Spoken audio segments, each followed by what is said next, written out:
The American dream isn't dying, it's disappearing, quietly. Most people still believe they're middle class.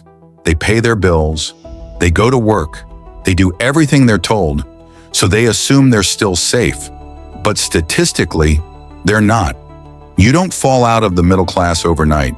You slip, you sink, and most people don't realize it's happening until it's already too late.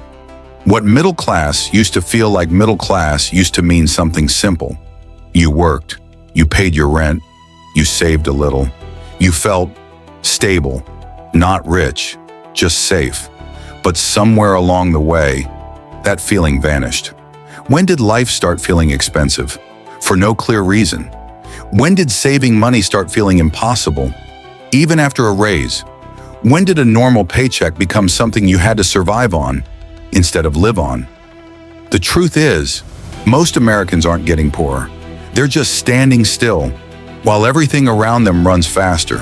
And that's what slowly breaks people. Not collapse, not chaos, but quiet pressure every single month. The uncomfortable truth.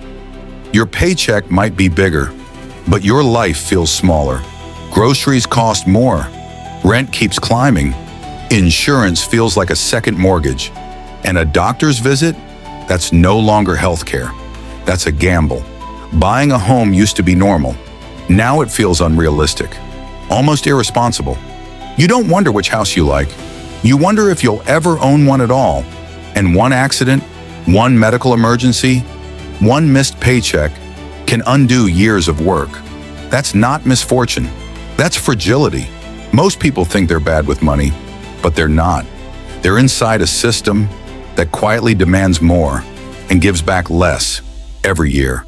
This isn't personal failure, it's structural. The wage trap, your paycheck may grow, but your freedom doesn't. Raises feel good for about 5 seconds. Then inflation takes it back, quietly.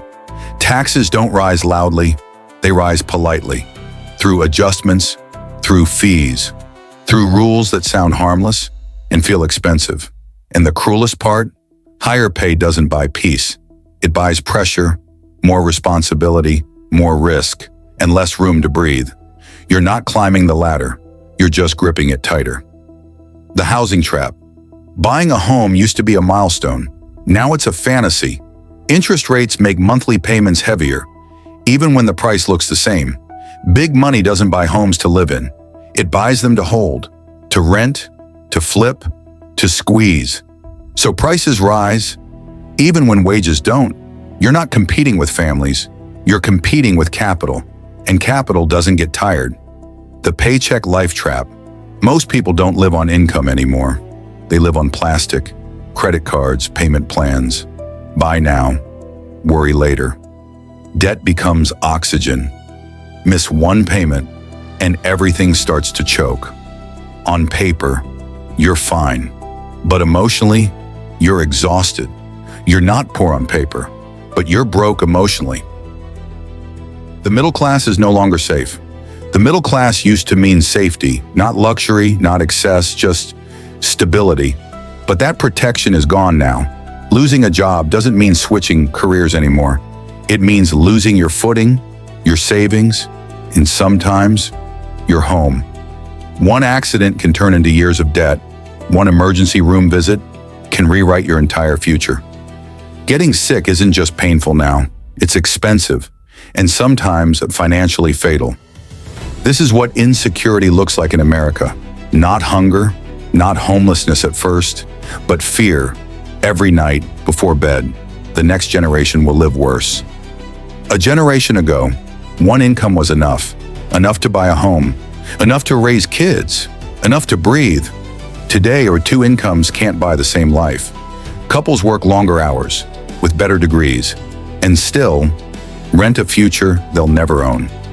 For the first time, American kids are falling behind their parents, not because they're lazy, not because they failed, but because the system changed and didn't tell them. The mental cost. This pressure doesn't just drain your wallet, it drains your mind. People aren't tired from work, they're tired from surviving. Burnout isn't about workload, It's about hopelessness. Depression doesn't come from weakness, it comes from feeling trapped with no exit. People stay in jobs they hate, not for ambition, but for insurance, for stability, for survival. And aging? It's no longer just about time. It's about fear. Fear of getting sick. Fear of being alone. Fear of having no safety net when your body gives out before your bank account does. The scariest part isn't being poor. It's falling silently. Who is winning? If you zoom out, you'll notice something uncomfortable. Some people are struggling. Others are thriving. Not because they work harder, not because they're smarter, but because they're positioned differently. Big finance doesn't depend on wages. It depends on movement. Money moving, debt moving, assets moving. Big tech doesn't sell time. It sells attention, data, influence, and convenience. That quietly becomes dependence. Real estate isn't shelter anymore. It's strategy. It's scarcity, designed and sustained. And while all of this grows faster, policy moves slower. Rules are written carefully, change is negotiated slowly, and the system keeps spinning right on schedule. Is the American dream still real? So what about the American dream? Is it broken or redesigned? Because it still exists, just not for everyone. It didn't disappear. It moved from wages to assets, from work to ownership. And that shift happened quietly. No announcement, no warning, just a gradual slide from work hard and rise to own things or fall behind. There is no simple exit. There's no easy answer here. No single move that fixes everything. You can't just quit your job and be free. You can't just move cities and start over. You can't just start a business and beat the system.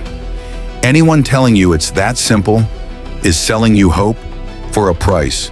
The truth is harder and calmer. Awareness is the first escape. Not panic, not fear, but understanding. Seeing the system as it actually is, not as it was promised to be. Final truth. The middle class isn't vanishing. It's being quietly replaced by something more fragile, more anxious, more temporary, a class that rents its life instead of owning it. And the real question is not whether the system will change, but whether you'll notice before it's too late.